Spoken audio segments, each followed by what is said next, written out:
Ahora comienza Entre Corcheas, un espacio para compartir con los creadores chilenos. Entre Corcheas, un programa de Radio Nuevo Mundo creado y conducido por Nelly Carrasco. Hola, hola queridas auditoras y auditores, ¿cómo están ustedes? Bienvenidos como siempre a esta hora de los días miércoles a este Entre Corcheas que hacemos desde Radio Nuevo Mundo, Radio Hualquén y también Voces de Araucaria. 24 de diciembre. Hoy día es Nochebuena, dicen algunos. Los niños son los más felices porque esperan impacientes el que le dejen algún regalito, ¿no? Ahí el viejo pascuero, ya. Así que no vamos a matar la ilusión de los pequeños. Los controles, nuestro equipo, Ariel por esta hora, ¿no? Mientras llega nuestro querido Francisco, que debe estar comprando regalos, como viejo pascuero, debe estar en eso, ya. En la coproducción don Enrique Sepúlveda, ¿qué tal Enrique? Y nuestro invitado de hoy, pues hoy día un tremendo invitado, es un artista, músico, un hombre creador es cantautor, le hace la cueca urbana, canto popular, ha escrito también algunas cosas, formador de algunas agrupaciones musicales con una importante trayectoria y un tremendo, un buen conversador además, un tipo tremendamente culto, que nos da mucho gusto tenerlo hoy día entre nosotros. Querido Mario Rojas, muchas muy gracias. Bienvenido, gracias por aceptar venir a conversar con nosotros. De verdad, hacía mucho rato que yo quería que pudieras acompañarnos, porque siento que hay tantas cosas que preguntarte, Mario. Has sido un protagonista de nuestro país, de nuestra cultura, de la historia de nuestras artes también, en primera persona, un tipo que ha recorrido también parte del mundo, que le tocó vivir fuera, le tocó vivir distintas experiencias, y que vuelve a su tierra a hacerse cargo de una cuestión que es bien difícil, Mario, hacerse cargo del arte y la cultura de un país que venía con la moral hecho un desastre, con el corazón roto además, con mucho miedo, ¿verdad?, después de la dictadura, pero sin embargo volviste a tu tierra y volviste a trabajar, ¿ah? Muchas gracias, Nelly, por la invitación, ¿no? Definitivamente. Claro, yo regresé a Chile. Yo no viajé al extranjero por razones políticas. Ajá. Viajé por el corazón. Estaba enamorado de mi primera polola, en realidad. Ya.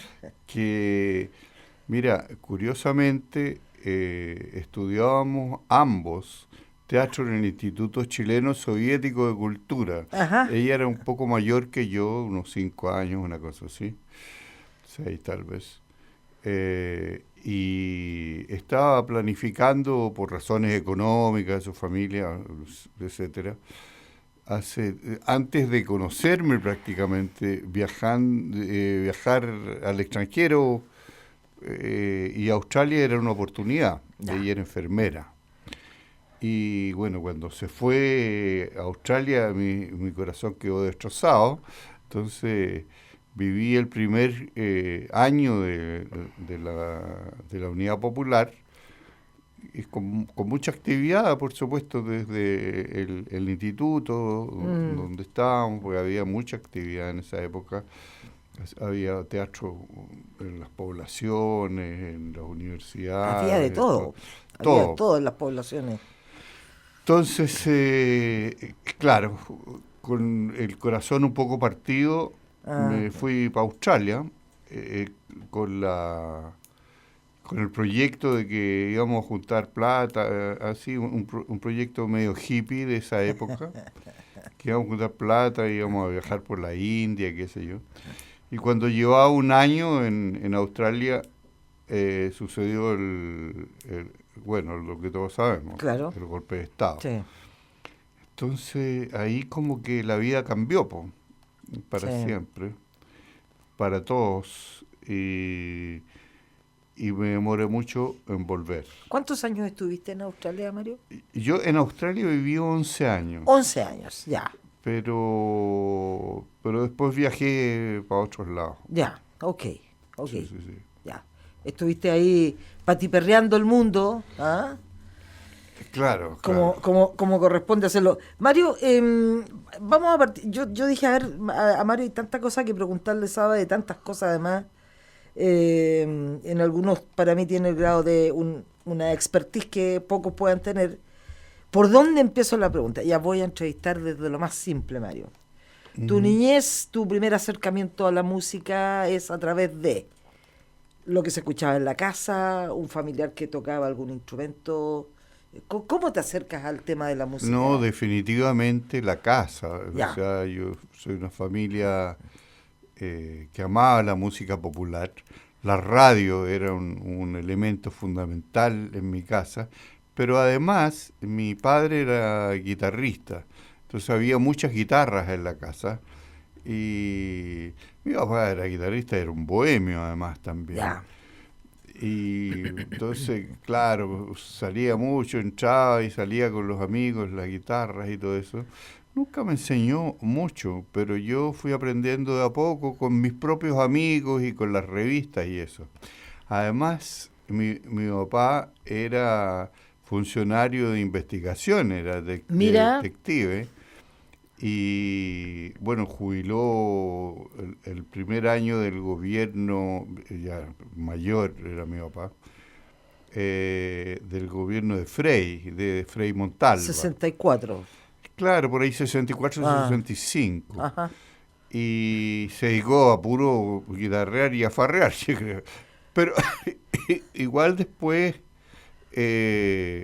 cuando vinieron los años duros económicamente, igual trabajó en otros lugares, oficinas, Ajá. así, fiscales, perdón, mira, trabajó en la Cruz Roja. Ya. Pero como oficinista. Bueno, Ajá. cuando yo volví tenía esa pega. Ya. Pero vivía, su mundo real era la música y sus amigos, ¿no? Correcto. Entonces viví una vida muy intensa, pero falleció joven. Fallece joven, ¿no? Sí, Ya. por una operación al corazón, el 72. Perdón, a los 72 A los años. 72, ya. Okay. Claro. Okay. Y eso fue el 89. Mira. No alcanzó a ver el cambio. El cambio de gobierno. Sí, no alcanzó a verlo, O sea, de la dictadura a la democracia. A la recuperación de la pseudo-democracia que hoy día Exactamente, exactamente. Yeah. Mario, bueno, has tenido incursiones en distintas partes de las artes y de la cultura en nuestro país. Y en una de ellas hiciste algunas investigaciones y terminaste también dirigiendo, ¿no?, un documental sobre la cueca chilena. Sí, ¿Ya? sí, he estado muy involucrado. ¿Qué es lo que te llevó a buscar, digamos, esos antecedentes, a ilustrar un poco, a ilustrarnos a nosotros, ¿no? Respecto de esta ruta, de esta historia de la cueca chilena, que hay tantas versiones, ¿no? Sí, por supuesto. De cómo llegó a Chile, el origen, hay miles de versiones. Mira, obviamente mi padre. Ya. O sea, yo había escuchado cuecas y a los más destacados músicos cuequeros en mi casa, en las fiestas, entonces la fiesta de las casas de los tíos. Yo tenía, mi padre eran 2 hermanos, ¿no? Ajá. O sea, entre hombres y mujeres. Ah. Y mi papá estaba entre los más chicos, entre paréntesis, y el más mimado. Entonces había muchas fiestas, era una familia muy fiestera. Y entonces mi padre siempre llegaba después de la medianoche con un montón de músicos y los cuequeos eran así imparables hasta el amanecer y a veces el día siguiente seguían. Entonces lo que me pasó fue que yo tenía totalmente, cuando yo regresé, finales del 85, Uh-huh. yo tenía una absoluta desconexión con el mundo y la música que le gustaba a mi padre. Casi no la entendía, pero la había escuchado mucho, ¿no? La tenía, porque me había juntado con muchos latinoamericanos, tuve un grupo en Australia que todavía existe, con un argentino y un uruguayo en su momento, que se llamaba Papalote, como la canción de Silvio Rodríguez, ¿no? Y tocaba música latinoamericana. A mí me gusta mucho la música latinoamericana de todos lados. Y total que cuando yo viví en Nueva York un periodo después de Nicaragua, y entonces como que se me formó la idea muy clara, después de la experiencia de Nicaragua y la experiencia de vivir en Estados Unidos y eso, y conocer gente de diferentes partes, como que se creció en mí la idea de que en Chile era necesario crear un grupo que trajera música muy alegre, ¿no? Porque yo había observado el canto nuevo muy de cerca, o sea, sin parar. Recibía la revista La Bicicleta, estaba al día con los programas de Miguel Dabañino, permanentemente. Mis hermanas me mandaban cassette, tengo 2 hermanas menores. Ya. Viejas ya, pues igual, pues, pero menores. Entonces me mandaban, estaba muy al día con el canto nuevo, y como antes estuve muy al día con la nueva canción chilena, y también, bueno, con el neofolclore también. Yo creo que ahí partí, ¿no? Sí. Pero siempre distanciado de los gustos musicales de mi papá. Ya. Sin embargo, y cuando llegué en un taller de literatura, curiosamente, conocí a Pedro Fonsea, ¿no? Y Pedro Fonsea tenía como la misma idea en su momento de crear un grupo. Era futbolista Pedro en esa época, le jugaban Colo-Colo. De hecho, su abuelo, un abogado que había sido político también, don Pedro Fonsea Aedo, había sido director del Seguro Obrero, y había sido además presidente de Colo-Colo en su época. Entonces estaba vinculado a Colo-Colo. Y su papá, también abogado laboralista, eran gente bastante progresista dentro de todo, ¿no? Y entonces cuando nos juntamos con Pedro, nos pusimos de acuerdo que queríamos crear un grupo que fuera eso, alegre, y el papá de Pedro nos apoyó, y entonces teníamos una tremenda infraestructura, más que muchos de los grupos de izquierda en ese momento, porque llegábamos, instalábamos equipos, qué sé yo, y sonábamos muy fuerte, y sonábamos con música alegre, qué sé yo. A algunos te parecía la salsa, al Pedro le gustaba el funk, y entonces hacíamos ese tipo de música, y cuando llegábamos era tan bullicioso que producía alegría, era música para bailar. Claro, básicamente. Claro. En contraste a lo que había en el momento, que era el cantautor que se subía al escenario con una guitarra, y nos recordaba cosas que ya todos sabíamos, ¿no? Entonces, sin embargo, pasaron 3 años y falleció mi padre en esos 3 años, y yo me quedé con un vacío muy grande, porque no lo había sentía que no me había acercado lo suficiente a él. Entonces me empecé a acercar a los amigos de mi padre. Mira. Y por ahí partí con Roberto Parra, Nano Núñez, el Perico, el Baucha, qué sé yo, el Rafucho. Los grandes nombres de la cueca en Chile. Claro. Entonces empecé a recorrer y descubrí un mundo que ya, bueno, de Quirusa ya como que pasó a la historia. Hicimos el disco ese de Quirusa, y el primer cassette, digamos, Y bueno, el proyecto ya a esas alturas era un proyecto de Pedro José.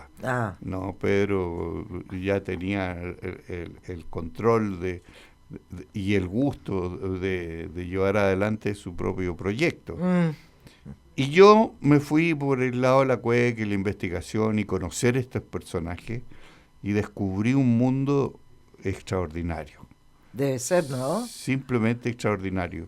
Y además que cada persona que conocía en la Biseca, en la Estación Central, en La Vega, en la Vega Poniente, eran personajes que conocían a mi padre y le tenían mucho aprecio. Ya. Entonces, esa fue la llave y esa fue la motivación de que derivara una buena parte, yo creo, de los años 90 y parte de los 2000, el principio de los 2000, que dedicara mi tiempo a la cueca. Claro que sí. Y esa es la razón, por ese camino yo llegué a la cueca. Llegaste por eso a la cueca a hacer una investigación y te encontraste con un mundo que yo comparto contigo, es un mundo maravilloso, porque es un mundo sencillo, es un mundo afectivo también, muy fraterno, y que está lleno de cientos y cientos de historias de seres humanos como uno, que transforman esa historia finalmente en una narrativa, que le ponen música, que por eso uno se siente identificado, ¿no? Son muy entretenidos además, ¿eh? Hay sí, un claro. gran mundo ahí detrás de cada intérprete o compositor de cuecas, ¿no? Claro, bueno, ha ido cambiando. Bueno, yo lo primero que hice fue crear un sitio web que se llamó cuecachilena.cl, que lo tuvimos más o menos como 18 años y hacíamos el aniversario de Cueca Chilena todos los años, más o menos. Lo hacían en vivo, ¿no? Claro, y invitábamos porque estaban haciendo un movimiento de jóvenes en torno a la cueca. Entonces desde el sitio web como que promovíamos la idea de que la cueca era música y que no importaban los atuendos, ¿no? Ya, que perfecto, no sí. importa, como que poniendo una barrera que ahí he ido cambiando con el tiempo, pero en ese momento no era como que era como que la idea del guaso y la china con ese vestido el delantal blanco, repollú, el delantal rebollú, claro, y el con espuela. Claro, eso como que no representaba a la familia de la cueca, a la familia real de lo que entendíamos. Sí. Bueno, yo conocí a Fernando González Marabolí, que era un personaje extraordinario, ¿Ya? que escribió este libro Chilena, Cueca Tradicional. Sí, cueca tradicional. Claro, con el trabajo de Samuel Claro Valdés, también académico de la Universidad Católica. Entonces, él me hizo entender un montón de cosas que yo no había considerado, ¿no? Que en relación a la historia del roto chileno, ya, ¿no?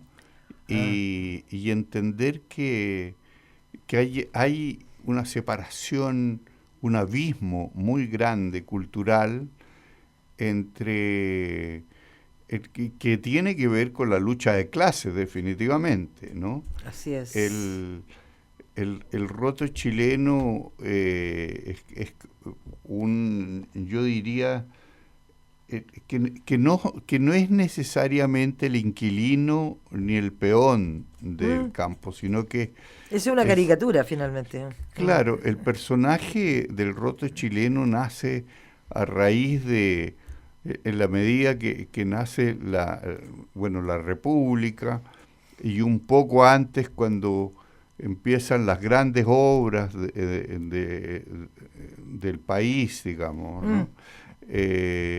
Cuando emerge un tipo que sale del campo, que sale de su condición de inquilino o de peón y sale a buscar el trabajo en los caminos, ¿no? Sí, claro.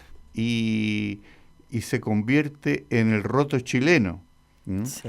Y ese roto chileno, además, es un poco la carne de cañón en las guerras de la independencia. Sí, claro. Pero después, cuando llega definitivamente la independencia, como que forma toda una cultura, pero que no se identifica con el mundo político, ¿no? Se identifica con la vida alegre chilena. Así es. Que tiene que ver con las casas, como decía Nano Núñez, de Wifa. De Wifa, ¿no? Las casas de niñas. Ajá. Entonces, ese trabajador que llega en los arrabales, en los alrededores de Santiago o de las grandes ciudades, Valparaíso, Sí, claro. Coquimbo, Sí. ¿no? Y que llega a un lugar que en ese momento se denominaban las chinganas. Las chinganas, ¿no? sí. Y que, bueno, en esos lugares era el terreno donde nace la cueca. Ah. Eso es la historia de Fernando González, ¿no? Pero él también le da un crédito al hecho de que los andaluces, en particular los moros en realidad, son los padres de la cueca Sí. que nosotros entendemos. Sí. Y que en alguna medida con la colonización y las familias que querían encontrar una identidad muy profunda en el país, pero se acerca mucho a la española, al mundo hispano, a la hispanidad, sí, sí. ¿no? Yo no sé si tú te fijas que en del siglo XIX para atrás no existe ese sombrero cordobés que nosotros conocimos en el siglo XX, sí, claro. sino que existía un cucalón, Sí, ¿no? sí, una sí. cuestión, no hay, o sea, en la gráfica, las pinturas de Rugendas, por ejemplo, no aparece ese sombrero, ni tampoco en la pintura de Caro, no aparece, sino que cuando en el siglo XX, más o menos cercano al aniversario primer aniversario de la independencia, ¿no? El primer, como que empieza a nacer, yo diría que en todo el país, pero en las clases dominantes, obviamente, una necesidad de tener una identidad, de ser distinto a lo que son, por ejemplo, el gaucho argentino, claro, o el peruano, qué sé yo. Entonces, queda un estereotipo, se diseña un estereotipo de lo que como es un guaso chileno o un chileno de tradición, y ahí nace, por supuesto, lo que todos nosotros nos hemos identificado y aprendimos en la escuela, ese guaso con espuelas y todo eso. El roto o el peón no tenía plata ni para espuela, no tenía nada, ni caballo. Entonces, sí, y usaba hojota, hermano. Claro. Y la hojota con espuela no funciona. Sí. Bueno, en Argentina sí, ¿Sí? el gaucho. El gaucho. Claro, el gaucho. Pero es otro tipo de espuela, porque claro. es espuela chilena pesada, sí. Que no se sostiene. Sí, pero esa espuela delgadita, pequeña, yo creo que sí se sostenía sobre el talón. No, lo que pasa que el guaso chileno era muy parecido al gaucho argentino. Ajá. ¿No? O sea, igual tenía esas bombachas, igual tenía. Entonces, como que se instala un estereotipo de chilenidad en base al guaso que nosotros hemos definido durante el siglo XX como el patrón de fondo. El patrón de fondo, ¿no? claro, el dueño de todo. Que a la hora de la verdad, hoy en día, o sea, mira, yo no tengo ningún prejuicio con eso, porque también es parte de la chilenidad, ¿no? Claro. Obviamente. Claro. Y en el tiempo esos fenómenos se van juntando y van produciendo un roto que se viste de guaso pituco, ¿por qué no?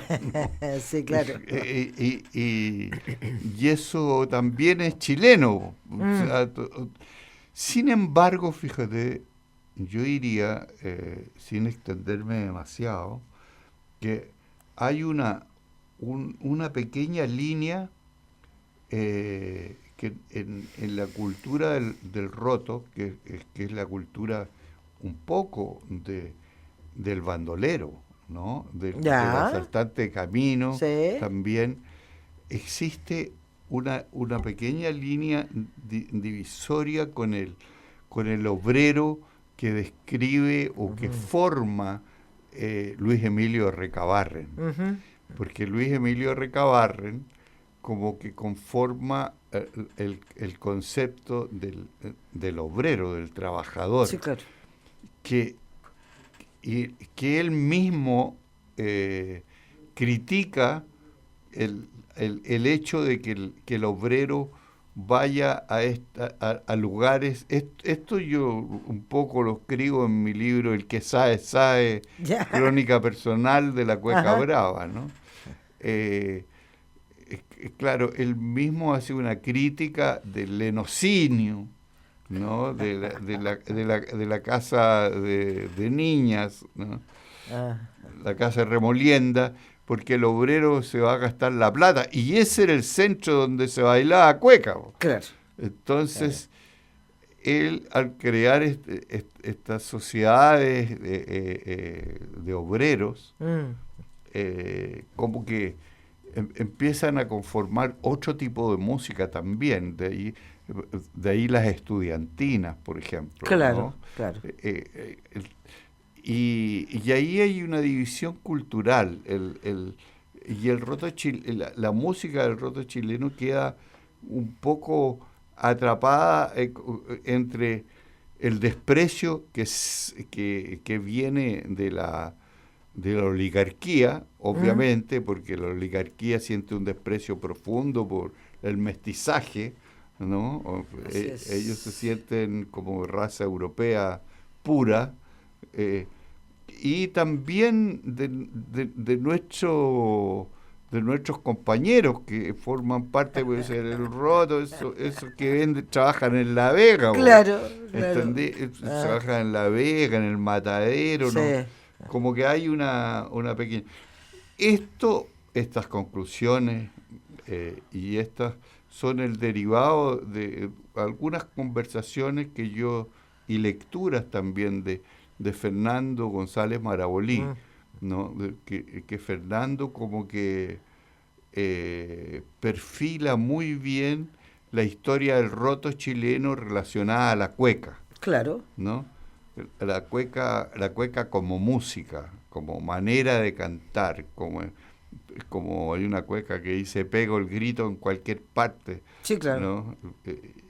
Bueno, entonces esos cuequeros de ese mundo de la cueca no se sienten identificados con la cultura popular yo diría con una marca política, ¿no? Sino que son cantores, y por lo general son gente de trabajo, obreros independientes, que no entraron al ejército, digamos, de la gran industria. Así, ¿no? Es. De que no formaron Así parte. Es. Entonces, sí. Hay muy pocos compañeros, ¿no? Y fíjate que en la nueva canción chilena, el único grupo que entendió esto, gracias a Nano Núñez, ¿no? y gracias a Julio Alegría también, Julio Alegría. Aparcoa. Fue el único grupo que en su momento se acercaron y entendieron eso, porque estos eran cabros universitarios, todos de izquierda, entonces tenían su mirada puesta en la música latinoamericana, y Violeta, y la música que tenía contenido. Sí, claro. Entonces, Aparcoa fueron los únicos que se acercaron, a través de Nano Núñez, a ese mundo, y de hecho grabaron una cueca y que la cantaron en Viña en 1972, que se llamó Dicen que Viña del Mar, del año Nano Núñez. Sí, sí. Y eso fue un hito absoluto, porque nadie se podía imaginar que unos tipos que estuvieran en la universidad son todos arquitectos hoy en día. Ya, sí, pues. Viejos arquitectos. Sí, así es. Así es. Que pudieran cantar una cueca tan arrotada, ¿no? Sí, así es. Entonces, bueno, en fin. Pero yo creo que ahí parte ese encuentro con la nueva canción. Con la nueva canción, ¿no? Y la cueca, esa cueca que Fernando González Marabolí define como la cueca auténtica. Por eso que dice o la chilena, por eso el grupo Los Chileneros, claro, ¿no? Que cantan chilena. La cueca, ese tipo de cueca, la define el Fernando González Marabolí como la verdadera cueca chilena. Sí. Por eso esa es chilena o cueca tradicional. Correcto. Esa es la que llaman la tradicional, no la cueca del roto. Así es. Conversamos con Mario Rojas hoy en Entre Corcheas y... Mario, vamos a escuchar ahora una de tus composiciones, ¿te parece? No, creo que no te mandé ninguna cueca.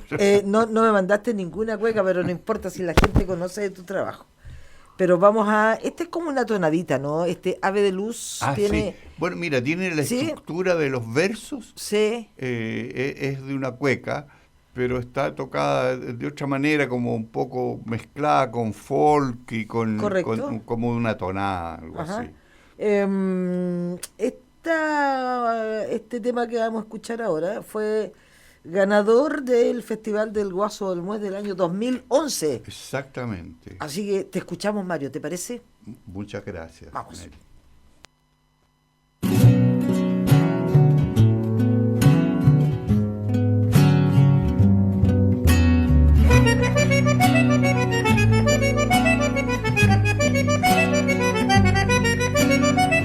Allá va un ave de luz que habita, morena mi corazón estos días, morena mi corazón estos días, allá va ilumina con su risa, morena el balcón de mi guarida, morena una ave de luz que habita, avecita luz de sol, agua de luna, muero por amanecer entre sus plumas y sus ojos claros anidan en el alma que han conquistado mi corazón habita morena, tierna plumita, pajarito amarillo que gusto me da corazón, ilumina con tu risa.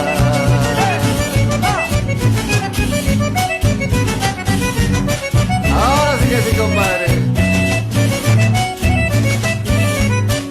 ¡Vamos arriba! ¡Arriba! Allá va una ave de luz que habita, morena mi corazón estos días, morena mi corazón, corazón estos días. Allá va ilumina con su risa, morena el balcón de mi guarida. Allá va una ave de luz y habita, pajaritos de color, agua de luna, quiero puro amanecer entre sus plumas y sus ojos claros,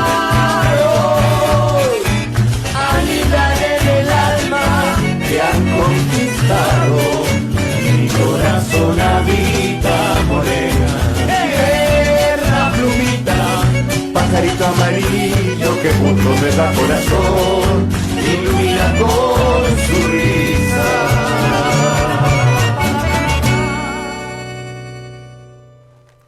Ahí estaba nuestro invitado de hoy, Mario Rojas, con uno de estos temas que nos trajo para compartir hoy día esta ave de luz del año 2011, ganadora del Festival del Guaso de Olmué. ¿Y cuál es la historia que hay detrás de ese tema, Mario? Porque tiene unos mensajes bien escondidos en realidad este ave de luz, ¿no? En su letra. Sí, ave de luz. Bueno, es una canción de amor, la verdad. Claramente. Pero está dedicado a un pajarito que yo quiero mucho, a una compañera que yo le digo pájaro, y ella me dice pájaro a mí también. Ah, perfecto. ¿No? Sí. ¿Y cómo se llama?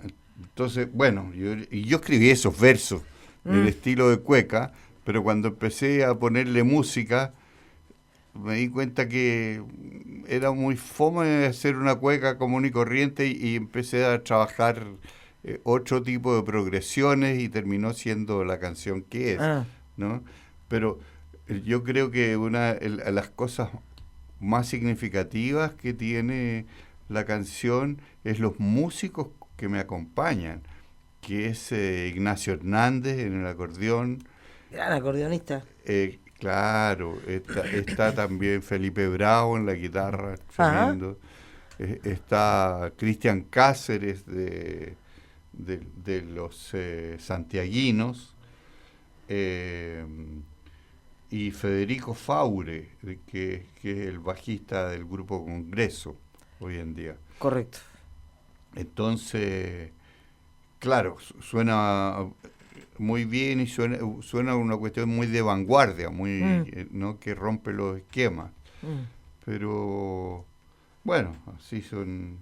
Mario, te complica cuando te sientas a crear, ¿no? Y a poner música a tus poemas.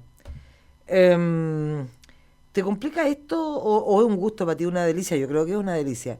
Esto es que se te aparecen ciertas cosas en ese momento en tu mente, como esto que acabas de decir, cambié el progresismo, dijiste tú, cierto de la canción.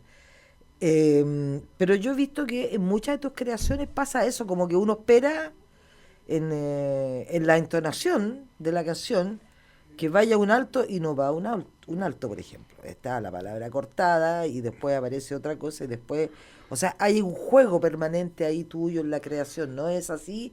Eso es porque se te aparece, porque te gusta hacerlo, te complica que se te aparece porque te obliga a trabajar muchas horas sobre eso a lo mejor. No, fíjate, bueno, hoy en día, fíjate que se hace, en la medida que uno se va volviendo mayor, por no decir viejo,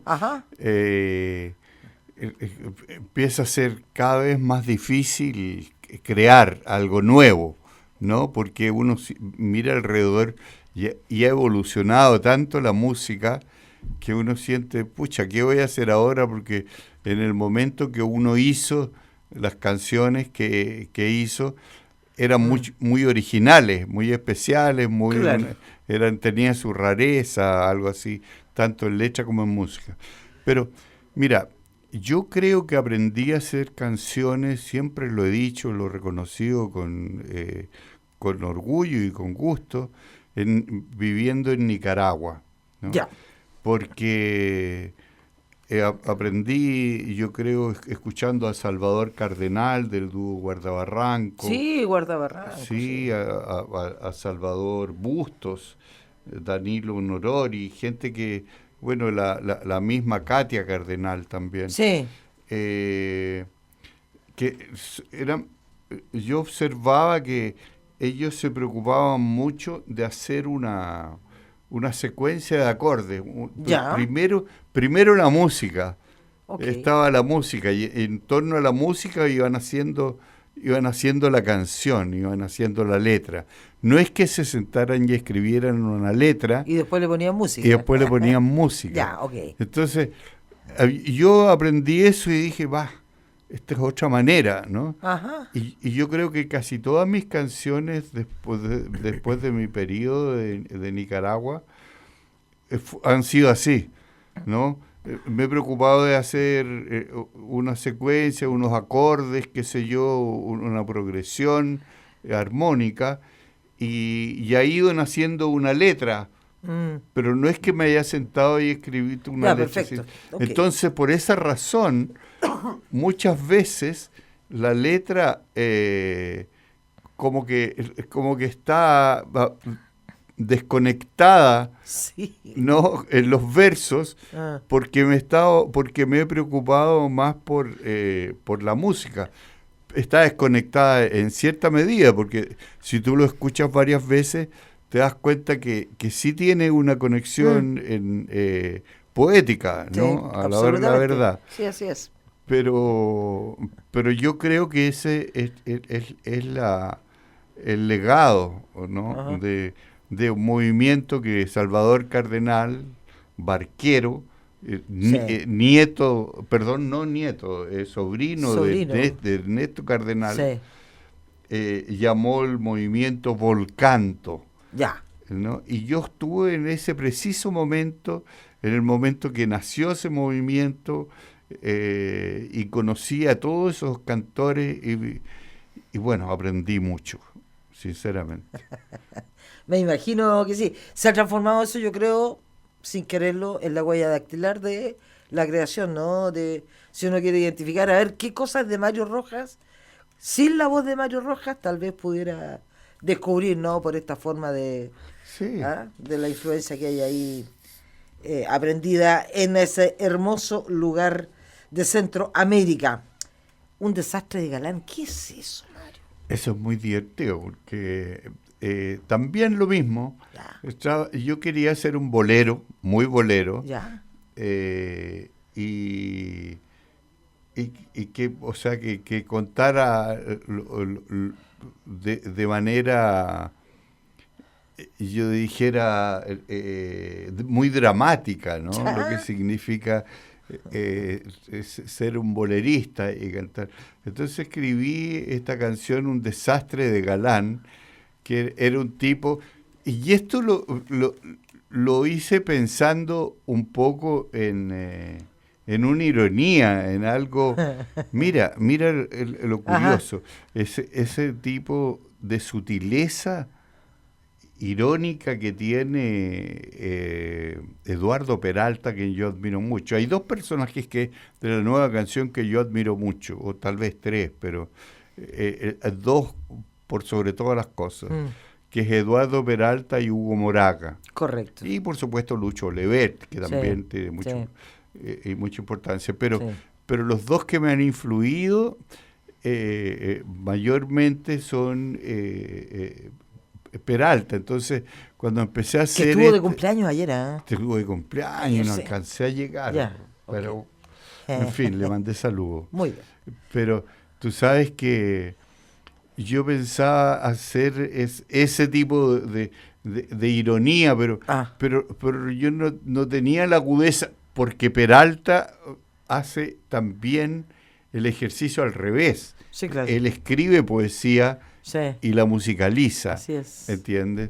Entonces, a mí no me resultó tan irónica, y cuando me pongo a tocar, yo generalmente toco muy poco con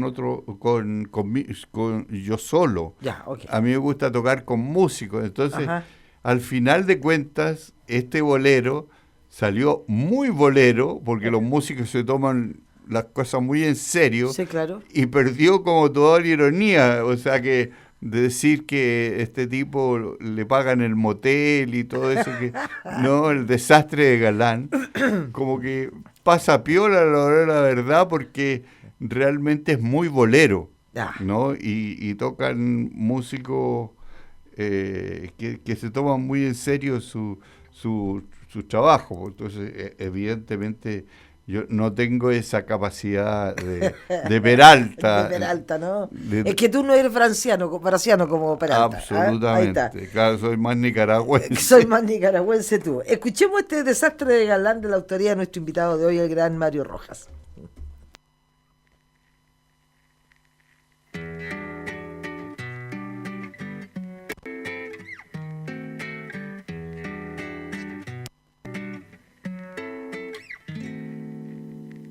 Ando buscando un amor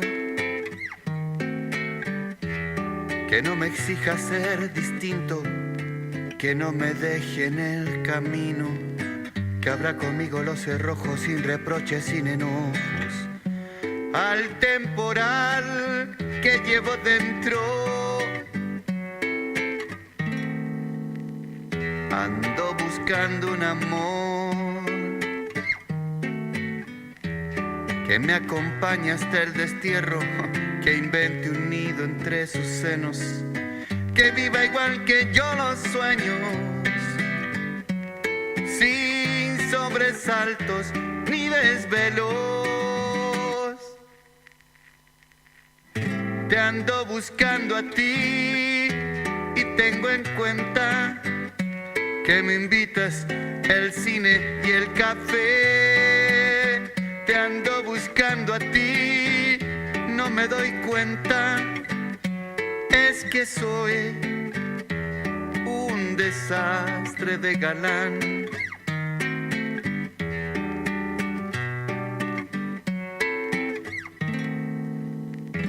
Ando buscando un amor que no me exija ser perfecto, que deje abierta su ventana sin pedir ni esperar nada, porque es tan poco lo que tengo. Te ando buscando a ti y tengo en cuenta que eres tú quien ha pagado el motel. Te ando buscando a ti, no me reproches que no atino para mal ni para bien. Te ando buscando a ti toda la vida, pero soy un desastre de galán. Mírame que soy un desastre de galán. Un desastre de galán. Un desastre de Galán es la letra de la canción nomás. Yo no creo que Mario sea así, no creo que haya sido una autorreferencia en la letra de esta canción. Me siento muy identificado ¿Te con la sentí letra, identificado con la letra? Ya. Obviamente. Muy bien. Oye, querido Mario Rojas, 7 discos, 4 trabajos colectivos, están en la historia de tu vida musical. Mira, nunca he sido bueno para la estadística. Para la estadística, pero eso es lo que hemos tengo recogido como 6 o 7 discos. 7 dice nuestra bitácora. Solo con músicos. Sí. Tengo, bueno, tengo 3 discos con The Flighting Project, con grandes músicos. El primero fue con Jorge Campos y el Tilo González y Felipe Bravo. Después el mismo Flighting Project fue con Federico Faure, que después terminó en Congreso cuando se fue de Jorge Campos, y con el Tilo también, y con Felipe Bravo y una cantidad importante de invitados. También hice un disco con la Cecilia Echenique de tonadas. Sí. De tonadas de autor. Correcto. Y eso también es como un homenaje a mi padre, porque mi padre escuchaba, yo tengo todos esos discos de los Cuatro Guasos, de los Quincheros. Bueno, no tengo discos de los Quincheros, pero sobre todo de los Provincianos, que era un grupo que me gustaba mucho cuando chico. Y eran parte de la colección de los discos de mi papá. Y yo saqué un grupo de esos y los grabamos con la Cecilia, con el grupo Diapasón Porteño. Que son muy buenos. Sí, pues ya no existen. Ya no existen, sí. Sí, no pero existen. Juanito Hernández. Unas guitarras maravillosas ahí. Claro. Sí, así es. Entonces grabamos ese disco con la Cecilia. Grabé antes con un disco para el sello Alerce, ¿Ya? con los coros, muy curiosamente, estaba María Izquierdo, la actriz, ¿Ya? y Manuel García también. Mira. Manuel García, yo trabajé mucho tiempo con Manuel García. Ajá. Me acompañaba en la guitarra y me hacía coros.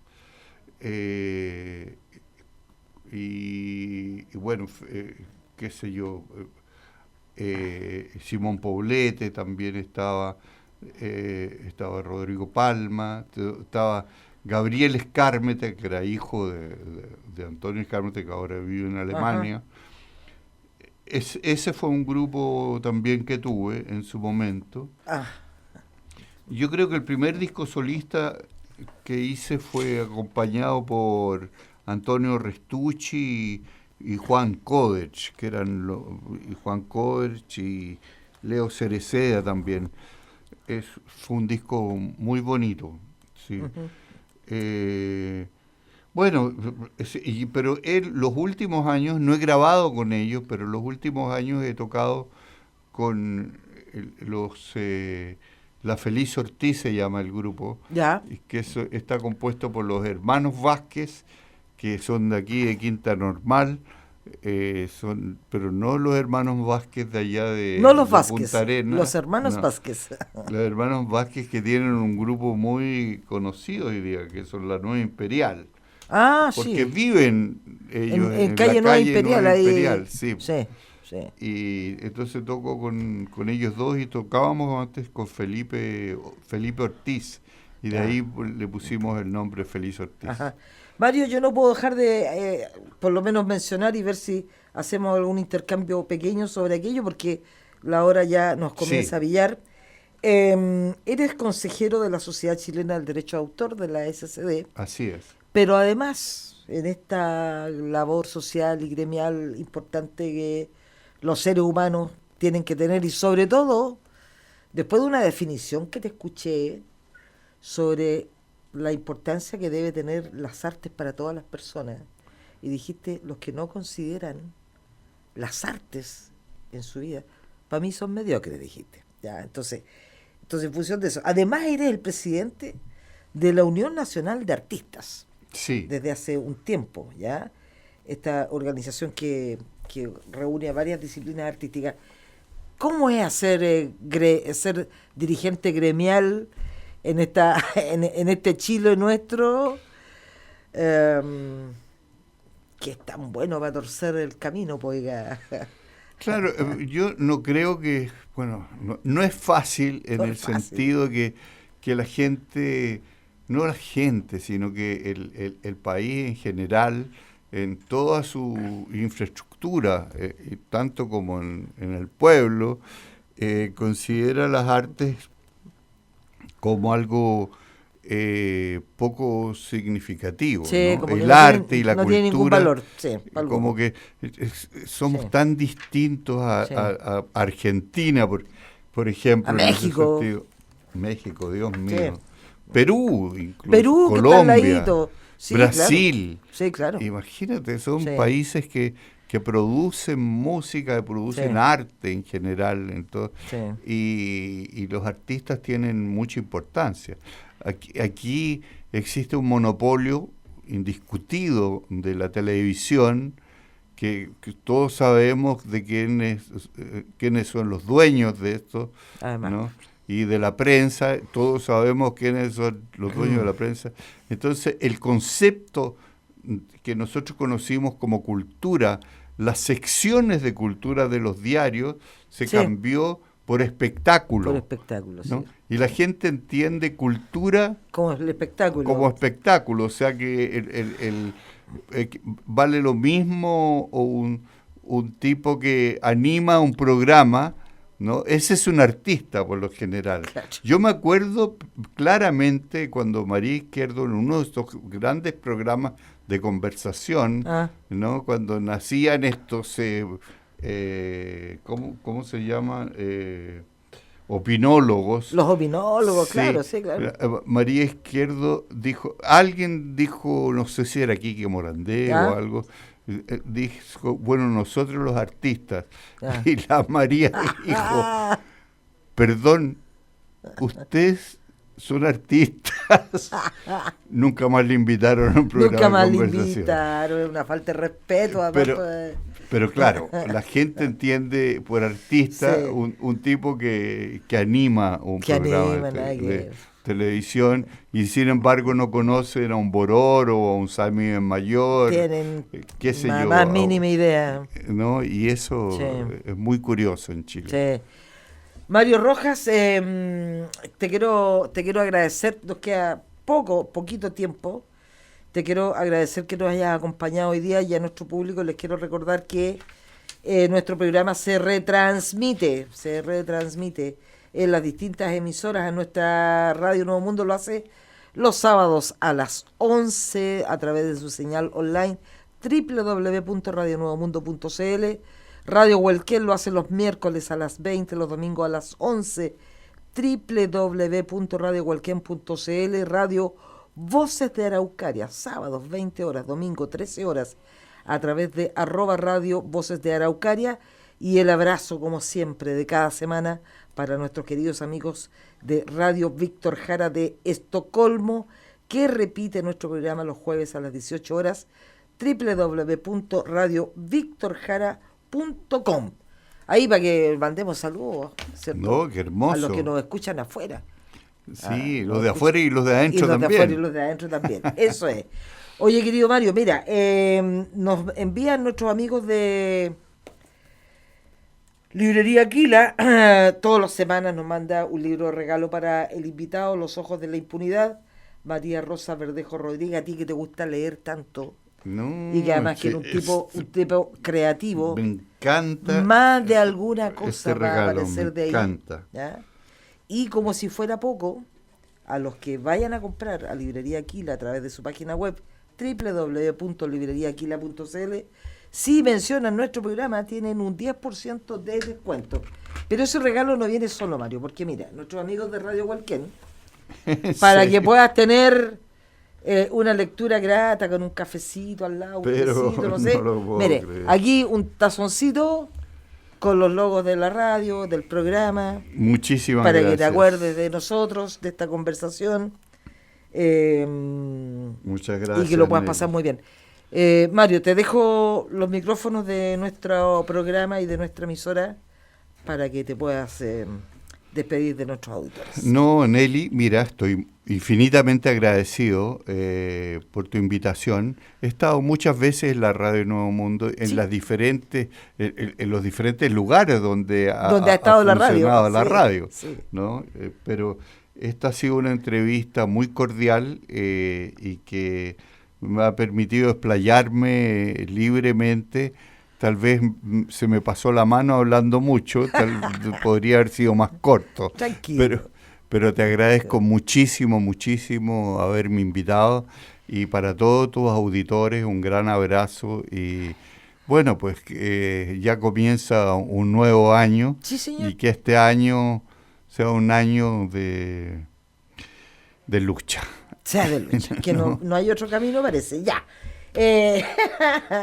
Gracias, Mario Rojas, por estar hoy día. Gracias a nuestros auditores que nos sintonizan semana a semana. Gracias a Ariel. Gracias a Enrique Sepúlveda. Les mando a todos un tremendo abrazo. Que tengan una hermosa fiesta en familia, no gasten lo que no tienen, no se endeuden, porque después vienen las vacaciones, después vienen las matrículas y vienen los gastos de pago patente en marzo. No se endeuden. Chao, chao.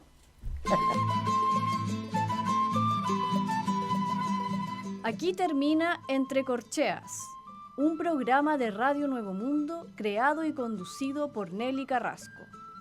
Entre Corcheas, una hora con creadores chilenos.